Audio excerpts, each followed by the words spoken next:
I'm Russell Beard in Oshiwarongo, Namibia, where Cheetah Conservation Group have designed a twofold strategy to safeguard the future of one of nature's most iconic creatures. And I'm Nidhi Dutt in Cambodia, where work to save the pangolin and its forest home is being scaled up.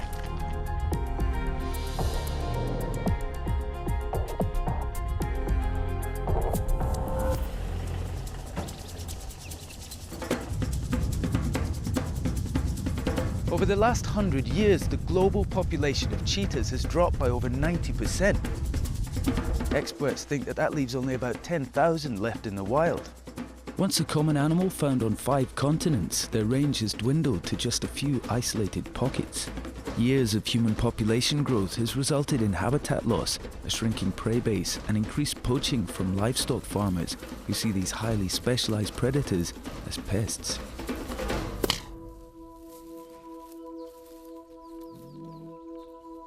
Okay, so we've come to the Cheetah Conservation Fund and we're looking for Dr. Laurie Marker. Now, she was the founder, she came here years ago, and she's known locally as Queen of the Cheetahs. Hey, hello, welcome. Hi, how are you? Glad to have you here. Dr. Marker ran a wildlife park in Oregon, USA, and was breeding cheetahs in captivity before coming to Namibia in the 70s. I don't see any yet. Well, we've got I know that the camouflage is very good. Oh. Their mother was shot when they were tiny babies, and we've hand-raised them on bottles, and that's why we're able to walk in here with them. Yeah. Cheetahs, though, are not an aggressive animal. They believe in flight versus fight. So even in the wild, you can chase a cheetah away from a kill. What's the main challenge that is facing the cheetah as a species today? Well, their biggest problems is that of habitat loss and then loss of their prey and the human-wildlife conflict. So their ultimate survival is all in humans' hands. Laurie and her team at CCF act as a rapid response unit that regularly rehabilitate and release wild cheetahs that have been injured. Oh my gosh, it's just horribly thin. They've just been called out to collect an orphaned cub whose mother was hit by a car. It's not going to be able to...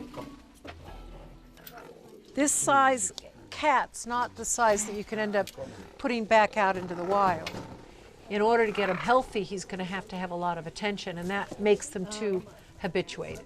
Although it can't be released back into the wild, this cub will enjoy a permanent home with other cheetahs that CCF have rescued.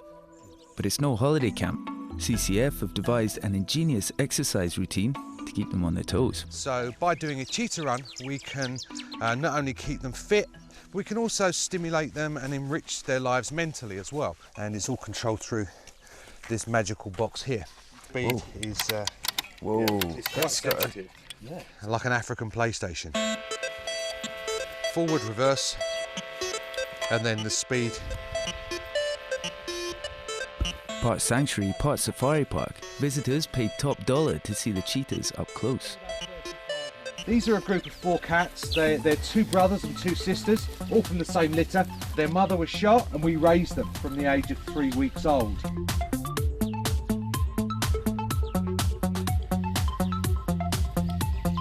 Known as the ambassadors, these long-term residents play an important role in CCF's wider conservation strategy. By generating revenue from tourists, they help fund an ongoing project to bring back the cheetah's natural habitat. So this area in the 70s was an open savanna. So you're supposed to see a tree here and a tree there and a bush here, but not to the overgrowth that we have. The bush is so thick that the animals can't even maneuver their way through it. Basically what you see going on here is we are thinning the bush. We're not trying to get rid of it. This is a native thorn bush. We're just trying to thin the woodland a little bit. So they're not just clearing this whole land, they're picking out very specific trees. Exactly. We have some species that are known to encroach. Dominantly, these are most of them are the acacias. When you think of an acacia, you're often associating that with African plains. So why are you cutting the acacias? The natural balance has been disturbed because of livestock farming over a very long period of time, fire suppression, also a lack of some of the mega herbivores that used to roam across these savannas. The mega herbivores, we're talking elephants. So you're doing the work of the elephants and the rhinos right now? Somehow. Somewhat. Bush encroachment has seriously infested at least 14% of Namibia, causing severe negative impacts on the habitat by reducing soil fertility and the amount of land and water available for wildlife and farming. It's the aim, you know? But by clearing out the thorny invaders, Bruce and his team are bringing the entire savanna ecosystem back for the cheetah and a host of other animals. And what's more, he's making it financially viable by turning the problem into a product. 10 tons a hectare, 12 million hectares, 120 million tons of unwanted standing woody biomass. So here it is, this is the acacia that we just cut down. By applying heat and pressure to the pulverized acacia, the biomass is binded to produce a solid briquette or bush block without using any chemical additives. And here we are, it's a finished product. Yes. Woo, still hot. Profits from the bush block program fund yet another innovative strategy to save the big cats. And it's all about big dogs. Anatolian shepherds are the gentle giants of the canine world. By giving them to farmers who've been known to shoot cheetahs on site, the cats are kept at bay and, most importantly, alive. They hear that a dog is here, they'll bark and they go, well, I don't want to get anywhere near that animal. And then the predator stays away.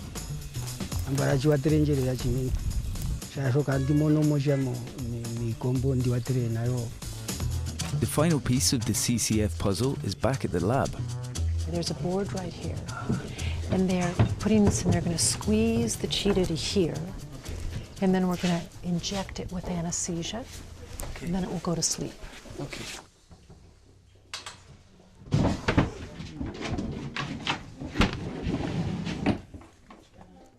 There we go. So the cheetah has very, very low genetic diversity, and it is something that is from about the time of the ice ages. So if they're all the same, they can't really adapt to anything, and that's a big, big threat to population. They also can't fight against any virus infections, any infectious disease, because again, if you think about it, if they're all the same, they might all do well, or they might all not do well. Yeah. And that's a huge risk, because if they all do badly, then we've lost our cheetah population very quickly. As well as researching wild cheetah behaviour and writing the book on how to care for them in captivity, Laurie and her team regularly screen their resident cats and share their knowledge around the world. So they're checking Darwin's pulse here, they checked his eyes, we've taken a blood test, and now they're going to take a sperm sample, which is essential for the genetic research. Do you want to come and look at the sperm? Sure. It looks very good. It does? Cheetahs have about 70% abnormal sperm. Wow. But take a look. Number one, you'll see a lot of, it's like fish in the sea, okay? I'm guessing swimming in circles is not a good thing. No, it's not. You want them straight. See many going in circles though? Despite the high number of mutated sperm, this is a relatively healthy sample which will be frozen and stored in the CCF gene bank. There's very few that aren't moving. We've had cubs born using our frozen sperm from Namibia in the past. So all of these are pieces of the research that we do conduct here as well. Well, the cheetah's survival is really in humans' hands. Growing their lifespan, helping reduce stressors, understanding what the diseases are. But it's not just the cheetah and nothing else. It's the cheetah within a system where there's people and there's livestock and there's wildlife. And we've got to make that all work.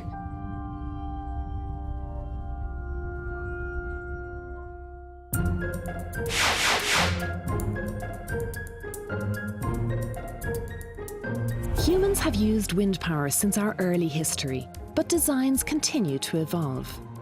The first step in the evolution of the modern wind turbine is to harness stronger, steadier winds by moving them further out to sea. And when it's too deep to build from the seafloor, floating wind farms are the solution.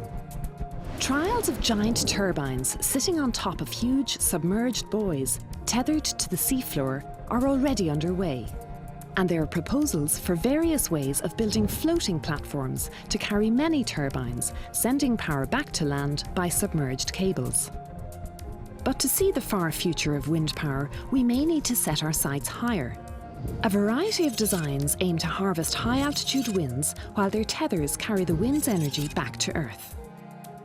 One proposed system uses huge kites, each attached to a base station. As the wind pulls the kite higher and further, it pulls rope from a drum, which in turn drives a generator to produce electricity. The kite is then manoeuvred to where the wind is less strong and can be easily pulled back in. Another system under trial flies a rigid tethered wing hundreds of metres up, carrying many small turbines driven by the wind, like propellers on an aeroplane, but in reverse. It is too soon to say which of these designs will truly take off, but the huge amount of power available in high-altitude winds is hundreds of times the world's current energy consumption, and that's a prize worth chasing.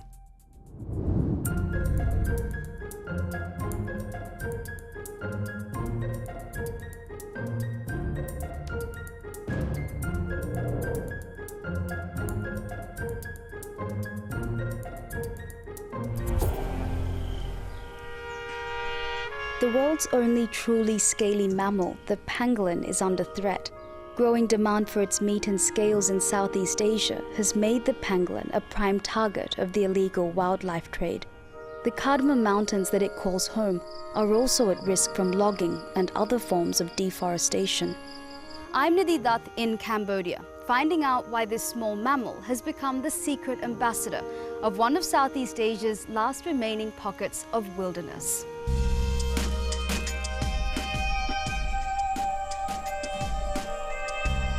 Phnom Tamau is a wildlife rescue centre, and all illegally traded wildlife that we confiscate, if we can't release it straight away, will come here. Pangolins are difficult to keep in captivity, so their needs need to be catered for. They eat only ants and termites, so we have to find them every day. The one we're going to see is the male that came in, confiscated by the Wildlife Rapid Rescue Team in Kampot, who needed surgery on his leg. We thought he would die for sure, and he's done fine. And you can see the amputated hind leg. Hello. These endearing anteaters are shy, nocturnal creatures. They rely on their claws being as sharp as possible, so walk on their knuckles to protect them.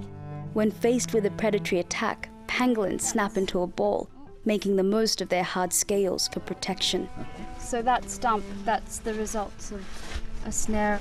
Each pangolin has between 700 and 800 scales, and it's for these scales that they're hunted. Made from the same fibrous protein as human nails, the scales are ground up and used in medicine. Due to rampant poaching and loss of habitat, the Sunda pangolin is now on the endangered species list. If we have to care for them forever, we'll care for them forever in captivity. But if we can release them again, we'd like to.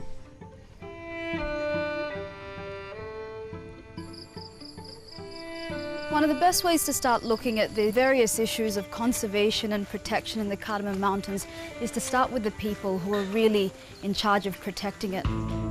Peng Li? Yeah, hello. Yeah, nice to meet you. Good to meet you. Thank you. You're law enforcement, is that correct, in the Cardamom Mountains? Yeah, all right. Ooh. Are these your takings? Yeah, what we confiscated. All right. We got a lot of chainsaw, from illegal logging.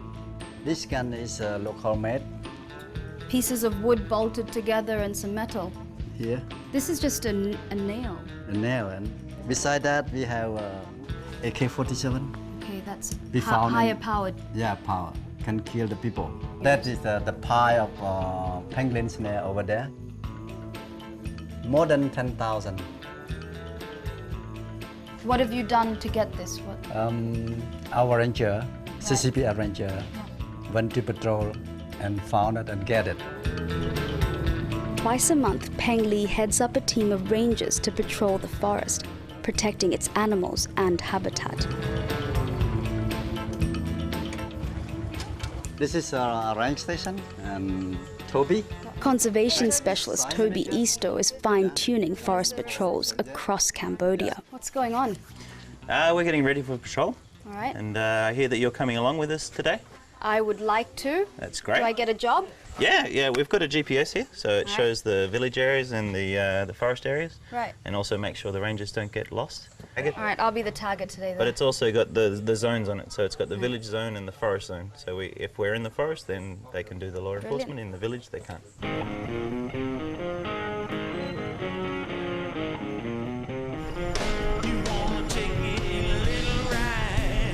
Each ranger spends at least 15 days a month on patrols that can take them deep into the cardamom forest.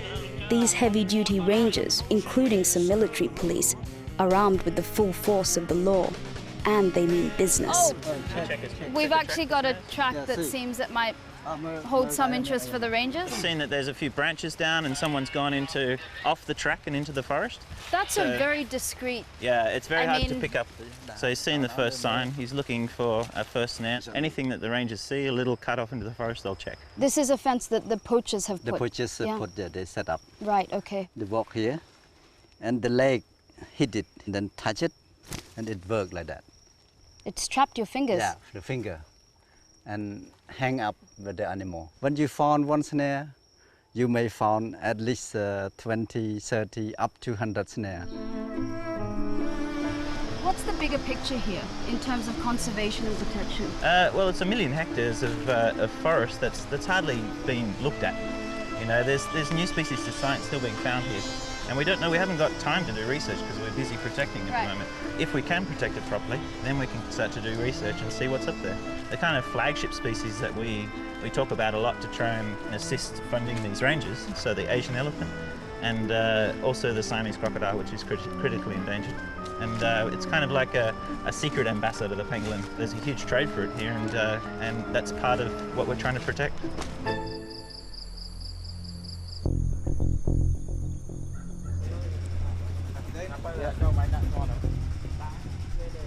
This is one of the main roads, so they're going to set up the ambush on the road down there closer to the forest. They would normally come out of the forest and they would take the timber or the pangolins or anything else they've poached down this road and out towards the main roads and then into Phnom Penh. Right, well, off on my first ambush, it's almost a bit of a scary word to use actually, ambush.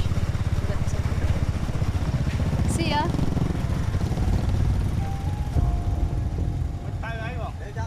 As well as patrols, checkpoints are set up along main roads in and out of the forest. So we've just had pretty much the first bike that we've seen turn up.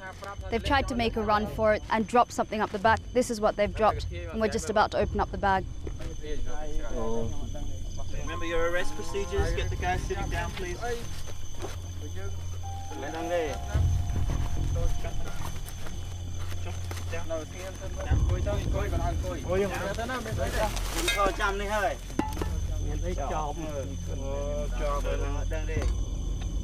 What have we got, Pangolin? Fortunately, this time, it's not a pangolin. Common species. All right. So this is cardamom. Okay. Which the mountains are named after.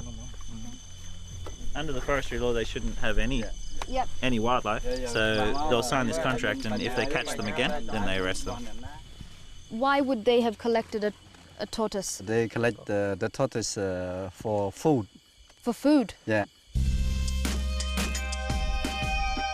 One of the biggest challenges is to get forest communities, some hundreds of years old, on board.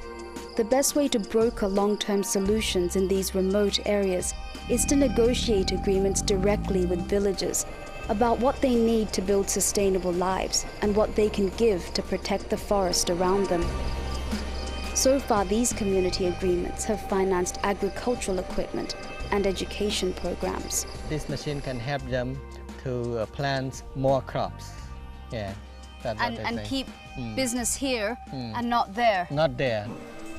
តែតែវិជ្ជាដល់ក្មេងហ្នឹងដើម្បីឲ្យការផ្សព្វផ្សាយបន្តហ្នឹងដើម្បីឲ្យដល់ពុកម្ដាយថាសារៈសំខាន់អំពីព្រៃឈើយ៉ាងម៉េចហ្នឹងបាទប្រាប់ក្មេងហ្នឹងថាផលដែលប៉ះពាល់ពីព្រៃឈើហ្នឹងយ៉ាងម៉េចការកាប់បំផ្លាញព្រៃឈើហ្នឹងយ៉ាងម៉េច Do you want the forest to be there when you grow up, and why is it important to keep it? ឃើញទីភាពស្អាតចង់ឲ្យមានសត្វទៅពេញព្រៃ Oh, because she want to see more wildlife in the forest. This is what we call negotiation for next year conservation agreement. And how does it feel in terms of, because law enforcement, people can be very scared sometimes when they hear law enforcement and see the rangers with the uniform. Is it scary, or is it good to know someone's there to help you? Yeah. They don't look too scary. CI ជាមួយប្រជាជនឡើងមានចំនួនជាមួយគ្នាបាទដូចជានេះលោកគង់ហៀងនេះគាត់បានលះបង់តាំងពីគាត់នៅមុខរបរដាក់តាក់ពង្រូលប៉ុន្តែឥឡូវគាត់បែរជាលះបង់មកឈប់ដាក់តាក់ពង្រូលមកធ្វើប្រធានសហគមន៍វិញអញ្ចឹងនេះជាភាពជោគជ័យរបស់យើង Mr. Hang here. Okay. He used to be a pangolin hunter and now he's joined with the community. He even lead the community to patrol. They know the tracks, they know the wildlife. Yeah, like the back of the hand. Like the back of the hand. Okay. And it's people like Mr. Heng who are now the forest's first line of defense. កាលពីដើមរោជួនកាលចាប់ពីខែ5ណាយើងត្រូវរោនឹកឃើញថាបើសិនតែយើងអាចបន្តរោសត្វព្រៃតទៅទៀតគឺវាបាត់បង់កាន់តែច្រើន So it's time to use what you know to protect it. បាទណាត្រូវការពារវិញដើម្បីកុំឲ្យបាត់បង់ Despite this, when pangolins are released back into the wild, security is needed from the many poachers that haven't gotten the message yet. Okay, so how it has to happen today, the wildlife rescue team went in very early so they could come through here and get set up. And we're coming in after, so we're not connected to them. They were adamant that only 2 people go up today and that it be kept a huge secret inside the village there. If we don't do that, this release might not work, and then in the future people might just wait for the pangolins to be put there and then take them out of the soft release site. And that'll bring the whole program down. Please make sure that you don't talk about the pangolins or anything like that. We'll just say we're here to film the forest or something like that.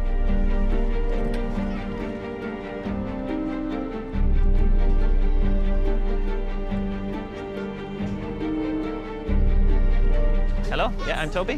You work with Nick? Yeah. Okay, can you take 2 people? We wait here for you to come back.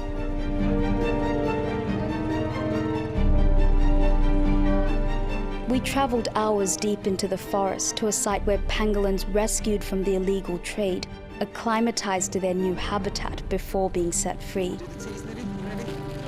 To stay one step ahead of poachers, this soft release has to be done in absolute secrecy. Just brought some pangolins in today. We've released them into their release enclosure now. Come have a look at them. This is the first release of its kind in Cambodia. There they are. This is very cool. As soon as she sniffed the forest, she started waking up. She started becoming interested, and I've seen that so often with animals once. Smelling home.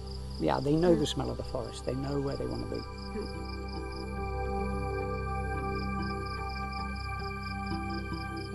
We'll keep them here for 3 or 4 months. Till we're sure they're really settled and they know this is their home, and then we'll just open a door. We want 2 things. We want them to survive when we release them, and we also want to know what they get up to when they go. So we'll tag them so we can track them and see where they get to. These 2 pangolin are brand new to this enclosure, but eventually you want to turn up one day and not see them here, right? I guess most parents want their children ultimately to leave home. And I feel that actually this is a fairly new science, and it's something that we should be learning more about, because as forests get hunted out and as species become more and more scarce, we need to know ways of augmenting or putting them back into the forests once we've lost them. But that just makes what you're doing here just so much more important, I suppose. We need to start doing it before there's none left, not learn with the last few animals.